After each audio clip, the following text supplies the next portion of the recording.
toredamat asja, kui istuda öösel väljas ja vaadata kuud ja tähti. Teie planeedil Maa on kauneid vaatamisväärsusi, kas pole? Kas sooviksid rohkem kuu kohta teada? Tule aga minu järel. Enamikul päikesesüsteemi planeetidest on kaaslased või looduslikud satelliidid, nagu astronoomid neid kutsuvad. Mõnel planeedil on neid mitu, näiteks Jupiteril on neid 79, seda on päris palju. Kuid Maal on ainult üks ja see on väga eriline. Lisaks veel imekaunis. See särab nii eredalt, sest see peegeldab päikesevalgust.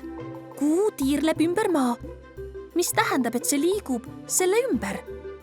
Samal ajal see ka pöörleb. Koos tiirlevad Kuu ja Maa ümber päikese. Kuu on Maast umbes 380 000 kilomeetri kaugusel ning Kuu on peaaegu ümmargune nagu pall. Kuid see ei näe alati välja nagu pall, kas pole? See on nii Kuu faaside tõttu. Tule minuga ja ma näitan, kuidas see töötab. Kuu teeb ümber Maa tiiru umbes kuu ajaga. Erinevad kujud ehk faasid tekivad siis, kui Kuu liigub ümber Maa ja seda valgustab päike erinevatelt külgedelt. Vaatame, kuidas näeb see välja meie planeedi põhjapoolkeralt. Kui Kuu on päikesega samal pool, siis pole Kuu öösiti nähtav. Esimest faasi kutsutakse noorkuuks. 7 päeva hiljem, kui Kuu on läbinud oma teekonnast veerandi, näeme valgustatuna poolt Kuud. Seda faasi kutsutakse esimeseks veerandiks. See näeb välja nagu suur tee, eks? 14 päeva hiljem, kui Kuu on läbinud oma teekonnast poole, näeme me täiskuud. Nagu sa vist juba arvasid, on see minu lemmikkuu faas. Siis me näeme Kuud kogu tema hiilguses. No vaata seda! 21. päeval on Kuu läbinud 3/4 oma teekonnast ja me näeme Kuu viimast neljandikku. Nüüd näeb see välja nagu tagurpidi suur tee. Kui asud lõuna poolkeral, näed Kuud pahupidi ning Kuu faasid näevad veidi teistsugused välja, umbes nii nagu vaataksid Kuud pea peal seistes. Pärast seda, kui Kuu on teinud Maa ümber täistiiru, on see tagasi alguspunktis ja alustab oma teekonda otsast peale. Seega on Kuu tervikuna alati olemas, aga me lihtsalt ei näe seda alati täielikult. Kas tahate veel midagi ägedat Kuu kohta teada saada?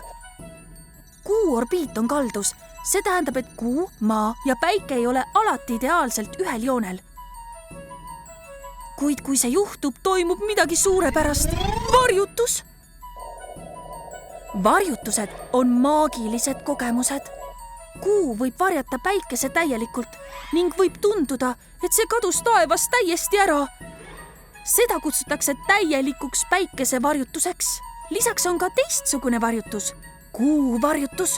Sel hetkel on Maa päikese ja Kuu vahel. Maa blokeerib peaaegu täiesti Kuu peale jõudva päikesevalguse, kuid väike osa jõuab endiselt Kuuni ning muudab selle kaunilt punaseks. Järgmine kord, kui välja lähed, vaata meie ilusad Kuud. Mis sa arvad, mis meid seal ees ootab? Tule minuga meie järgmisele kosmoseseiklusele ja saa teada. Täna saime teada, et Kuu on Maa looduslik kaaslane. Kuu nii pöörleb ümber oma telje, kui ka tiirleb ümber Maa. Koos tiirlevad nad ümber päikese. Kuu teeb täistiiru ümber Maa umbes 27 päevaga. Kuul on erinevad faasid ning me näeme seda Kuu aja jooksul erinevalt. Kui Kuu, Päike ja Maa on ühel joonel, võib meil olla kas päikese või Kuu varjutus.